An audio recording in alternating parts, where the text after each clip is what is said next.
আগামীতে কি হবে তা নিয়ে ভাবতে বা কথা বলতে চান না শবনম বুবলী। তিনি থাকতে চান বর্তমান নিয়ে। গতকাল এক আয়োজনে সাংবাদিকদের এক প্রশ্নে এমনই উত্তর দেন ঢাকায় সিনেমার এই নায়িকা। বলেন, ভবিষ্যতের কথা কে বলতে পারে। 5 মাসের বেশি অন্তঃসত্ত্বা শবনম বুবলী খুব শিগগিরই জন্ম দেবেন দ্বিতীয় সন্তান, আর এজন্য এ মাসেই যাবেন আমেরিকায়। অভিনয়ে টানছেন বিরতি, শর্ত মেনে ছাড়তে পারেন লাইট ক্যামেরা অ্যাকশনের জগৎ। এমন নানা কথা আর গুঞ্জন বিনোদন পাড়ায় ঘুরে বেড়াচ্ছে তাকে নিয়ে।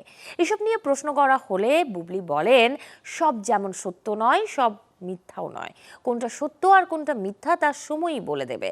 ভবিষ্যতে কি হবে তা নিয়ে ভাবতে বা কথা বলতে চান না তিনি, থাকতে চান বর্তমান নিয়েই। নায়িকার এমন রহস্যময় উত্তর তাকে নিয়ে ওঠা গুঞ্জনের যেন নতুন করে গতি দিয়েছে।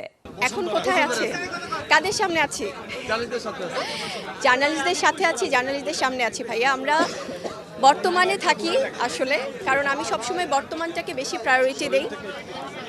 ভবিষ্যৎ নিয়ে আমরা কেউ কিছু বলতে পারি না, কারণ আমি আপনাদের মানুষ। আমি সবসময় আপনাদের কাছাকাছি থেকেছি, আপনাদের পাশে থেকে আপনাদেরকে ভালোবেসে আপনাদের সাপোর্ট নিয়ে কাজ করেছি। আমার কাছে মনে হয় যে বর্তমানটা যেহেতু আপনাদের সাথে আছি, সেভাবেই চলতে চাই। আর সামনের ফিউচার ভবিষ্যৎ নিয়ে আসলে তখন যা ঘটবে ওগুলো নিয়ে কথা হবে।